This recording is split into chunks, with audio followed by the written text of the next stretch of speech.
We are back with another bi-monthly book haul.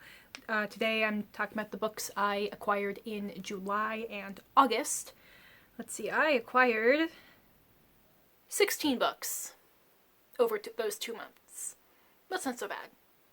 10 books 1 month, 6 books another. Okay, I feel good. Especially because some of these I have already read. So, alright, let's get into it. Okay, in July, first thing I picked up was this little copy of Gilgamesh.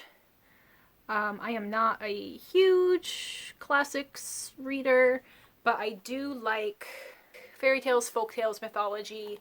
I remember reading Gilgamesh in school, and off the top of my head, I couldn't tell you, let's see, it's the ancient Sumerian epic of Gilgamesh. And I don't remember exactly all the details, but I do remember that it's like this and the Odyssey and like the Mahabharata and stuff are like the stories that have all the archetypes. You know, when people talk about like, there are no new stories, there's just, new details for existing archetypes of like the hero's journey and, the epic tragedy and everything. So anyway, I remember reading Gilgamesh as being one of those founding texts, founding stories, because I think it was an oral history before it was written. So, and I have a soft spot for like vintage, old, little mass market paperbacks. So I found this in a thrift store. Next, I bought a couple of new books. I bought a paperback copy of The Empire of Gold by S.A. Chakraborty. I read The City of Brass earlier this year, loved it, lent it to my dad, he also loved it, so now I have all 3 books and I'm just waiting for, why am I waiting? But I want to reread The City of Brass and then just binge all 3 books in one go. Fingers crossed I'll get to that this year. I've got quite a few other things I want to prioritize, especially because it's just chunky. But like, as soon as the paperback was released, I had to run out and grab this. And on that trip, I also picked up Der Centaur by Akwaeke Emezi. I have I have Freshwater and Pet by Emezi, and I have really enjoyed their work so far. And this is their memoir, and I'm mostly waiting for the audiobook to come available through my library because the author, they narrate their own memoir, and I feel like what could be a more immersive experience than having the author literally tell you their own story. So I have heard great reviews about this so far, so I look forward to getting to this soon. And then on that trip, I saw this copy of The Hill We Climb by Amanda Gorman. This is the poem that she read during the most recent presidential inauguration. I already read it because it took me like 10 minutes to read it. I discuss it in my July wrap-up. So I've got a few more thoughts in that video. And then I've got a couple of more books from a thrift store. I found a copy of The Immortal Life of Henrietta Lacks. This is, let's see the tagline. Doctors took her cells without asking. Those cells never died. They launched a medical revolution and a multi-million-dollar industry. More than 20 years later, her children found out their lives would never be the same. So it's a book about all of the medical advancements that were made because of tissue taken from her body. And then, like, how much, the medical industry has profited from her body while her family didn't know about it, didn't consent to it, and also never received any compensation for it. I don't remember, but I assume the memoir would tell me whether they ever received compensation for it in the end. So, looking forward to that. And then I picked up a copy of The Flatshare by Beth O'Leary. This is actually an ARC copy, but I bought it from a thrift store, so that doesn't feel too weird. And I think I had like some store credit, so I was just trying to find, $5 worth of something to pick up. And I feel like I've heard good reviews about this romance, so hooray. Oh, and then I picked up some translated works, because I have, if this is not your first, excuse me, if this is not your first video, then you will know that I am trying to read more translated work. And I feel like one of the ways to help me motivate myself to do that is to have physical copies staring at me every day from my TBR shelf, and then I will read them. That's how that works, right? Right? Anyway. Alright, so I picked up Convenience Store Woman by Sayaka Murata. I didn't realize it was going to be so tiny. But I've heard great things about this. And this is, I'm not much for contemporary fiction, but there's something about this premise that sounded right up my alley. So, and then this one is translated from Japanese, and the translator is, stand by, Jenny Tapley Takamori. And then the next book I picked up is a science fiction. This is called The Carpet Makers by Andres Espach. Hold on. That? Andreas Espach? I should look that up. And the translator is Doral Jensen. This is translated from German. And this is one of the books I'm hopefully going to be reading for Sci-Fi September, so hopefully I will have a review for that soon. And then I picked up The Cardinal's Blades by Pierre Pevel, which is translated from French. And this is a dragon wrapped around a sword. I've heard it's like Three Musketeers with dragons. Sounds great. And the translator for this is Tom Clegg? Tom Sieg? The print is a little bit faded on that name. It's a little difficult to see. So that's all for July. So now moving into August, I picked up a copy of So You Want to Talk About Race by Ijeoma Oluo. They had free copies of this at my work. There's an anti-racist work group, and there's a couple of them. But there's one of them that is kind of doing a book club thing, and they're currently reading and we're talking about the chapters in this book. I read this earlier this year, and I liked it, and I found it valuable. Even if, like, there's something about it that feels very basic, it does feel like very solid fundamentals that are worth revisiting and worth coming back to and worth checking in with yourself about more than once. I saw a stack of the books and I'm like, are these free for us to just take? Yes, great. An excellent choice.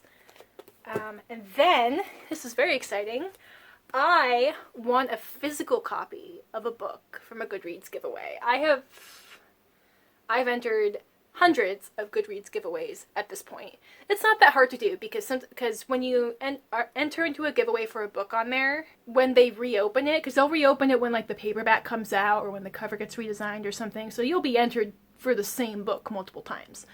But still, one of these days I'll do a video about the books that I've gotten through the Goodreads giveaway. But this is the first time I've won a physical copy. You've already seen me holding this for the past 20 seconds, but this is Damnation Spring by Ash Davidson. I've already read this. It's great. I will talk about it in detail in my August wrap-up. This follows a family in a small town in the California redwoods. It is a logging town. They are logging the last of the old-growth redwoods that are available for logging, and it's dealing with the death of the industry and also the environmental impact of logging on their town. There's a bunch of pesticides that they use for logging to like kill the brush so that they don't have to like keep cutting down blackberries and stuff, and like the ramifications of that. I'm not much for like realistic fiction or historical fiction, but there was something about this premise that really intrigued me, and I judged correctly. I think this is a beautiful novel, and I look forward to discussing it further. Speaking of giveaways, the next book I acquired was a Kindle copy of Refraction by Wick Welker. This is another new release. This is a science fiction that deals with time travel. So the description How many times does it take to destroy the world before you can save it? In 1986, physicist Tommy Strauss hears voices that teach him how to create a space warping engine that will change the world. In 2098, a fighter pilot hears voices that help him fight an authoritarian corporatist regime in the ashes of nuclear fallout. In 2155, the only self-aware robot on Mars struggles to steer humanity away from a demagogue who speaks from the shadows. Told through kaleidoscope storytelling across space and time, these three people are connected in ways they could never imagine. As they pull on the strings of the multiverse, what they can't see is that every villain begins as a savior, every enemy starts as a friend. With the power to refract reality, will they learn that one person can't save the people, that only the people can save the people? It sounded interesting. And I enjoy me some time travel in my sci-fi. So, we'll see. We'll see what I think of that. Okay. And then my last shopping trip, I went in to pick up a copy of one of my most anticipated releases of the year. That is Casadora by Romina Gerber. This is the sequel to Lobizona, which is a YA fantasy that is influenced by Argentine folklore. This is also something I'm also hopefully going to be reading in September, inspired by Latinx Heritage Month. So stay tuned. I will hopefully have thoughts on this soon. On that same shopping trip, on the bargain table, there was a copy of the new Jim Crow. I have been looking for a copy of the new... I've been looking for used copies of the new Jim Crow, but I wanted to get the 10th anniversary edition because there's an additional foreword that just kind of reflects on the contents of this book from the perspective of 10 years later. So then I saw this, this was 50% off or 40% off or something. So I'm like, you know what? That's a decent deal. It's the edition I want. So, hurrah. And then, probably one of my most amazing secondhand finds to date. I mean, I've had a lot of amazing secondhand finds, but this is the one I am currently most excited about. This is Abara Absolute Midnight. This is the third book in the series. There's supposed to be 4. Who knows if that 4th book is ever coming out. So the story with this is, when I finally got around to buying the 3rd book, I bought the paperback copy because it was much cheaper, and I think wherever I bought it from, they were out... Oh my god, this is heavy. They were out of stock of the hardcover. So I bought the paperback copy. The paperback doesn't have the illustrations. And if you're familiar with the series, you know that half the story are all of these custom illustrations that Clive Barker does for these books. Got some more.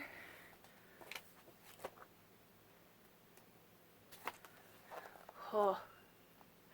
Oh my god, hold on. I just saw something.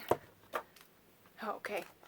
I just realized the naked cover has this kind of ocean starscape thing all along the bottom. That's lovely. Yeah, so I was super bummed that my paperback copy didn't have illustrations, and then I went looking to see could I find a hardcover, and they were going for $70 on eBay. Because apparently there was a pretty limited run of the original hardcover. So I just kind of put it out of my head of maybe one day I'll splurge and buy myself a hardcover copy from eBay for $70 or $80. But for now, I can be patient. And then I found this for $7. I kind of wanted to tell an employee, do you know how much this book goes for on eBay? And you're listing it for $7? What? I didn't. I just bought it. I know I've read the 3rd book. I remember very little about it. I do remember really loving the 1st book. So for $7, I can be a little bit of a nerdy book collector. So, hooray. There's some very lovely books in this pile.